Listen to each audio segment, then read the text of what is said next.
मला सांगायला खेद वाटते. मी महानगरपालिकेकडे सातत्याने पाठपुरावा करतो, म्युन्सिपल कमिशनरकडे सातत्याने पाठपुरावा करतो, PWDकडे सातत्याने पाठपुरावा करतो.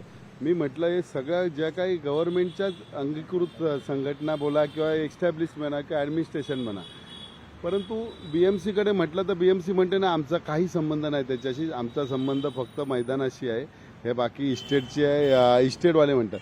त्यानंतर PWDकडे पाठवतात. PWDला आम्ही सातत्याने पाठपुरावा करतो, पण PWD त्याच्याकडे जरासुद्धा लक्ष देत नाही.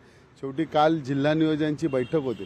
ज्या महाराजांच्या नावावरती महाराष्ट्राची सुरुवात होते, महाराष्ट्राचा आराध्य देव किंवा हिंदवी स्वराज्याचे संस्थापक छत्रपती शिवाजी महाराज, आज छत्रपती शिवाजी महाराजांचा एवढा मोठा अश्वरूढ पुतळा आणि जो राजकीय मैदान आहे इथे, हा राजकीय मैदान आहे. आज 1 मेला हार घातलेला, तो हार आज काढला, तो कुजला हार, त्याची कुजल्यामुळे ती फुलं कुजली, त्याच्या महाराजांच्या गळ्याच्या इकडचा सगळा भाग बघा तुम्ही सफेद सफेद झालेला आहे. याची कल्पना मी वॉर्ड ऑफिसरला सातत्याने देत असतो, परंतु वॉर्ड ऑफिसरांना वेळ मिळत नाही किंवा वॉर्ड ऑफिसर ढकलतात. PWDकडे मी म्हणतो महाराजांसाठी कशाला तुम्ही भेदभाव करताय, हा डिपार्टमेंट तो डिपार्टमेंट, महाराजा सगळ्यांचे आहेत. महाराज हे पुऱ्या भारतात किंवा महाराजांची सगळी युद्धकला हे संपूर्ण फॉरेन जगातले सगळेच देश त्याचा अवलंबन करत असतात. अशा वेळी जर महाराजांची एवढ्या मोठ्या अश्वरूढ पुतळ्याच्या विटंबना होत नाही, परंतु त्यांच्यावरती देखभाल करत नाही.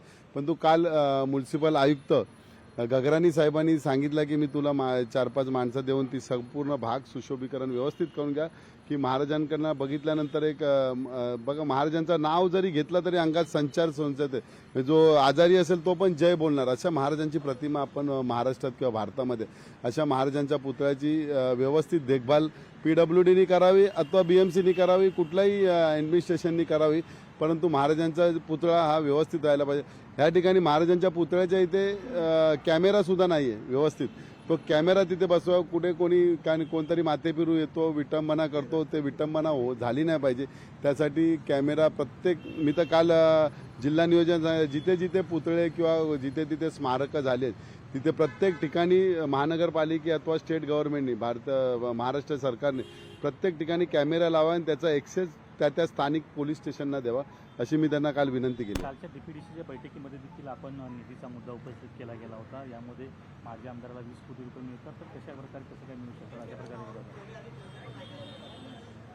निधी हा प्रकार आहे. तर काल आम्ही एकनाथ शिंदे साहेबांना विचारलं, पण एकनाथ शिंदे साहेबांनी त्याच्यावरती काय एवढा उत्तर दिला नाही. फक्त कलेक्टर मॅडमना विचारलं काय निधी दिला आहे का, ते म्हणाले निधी दिला नाही. आता यांनी कुठून निधी आणला ते आता तुम्ही त्या आमदारांनाच विचारा, कारण आम्हाला अजून प्रत्येक आमदाराची खंत तुम्ही ऐकत होतात की एकासुद्धा आमदाराला सत्ताधारी पक्षाच्या आमदाराला सुद्धा निधी मिळत नाही, तर यांना 20 कोटी निधी कुठून मिळाला याचं रहस्य त्यांनीच सांगावं.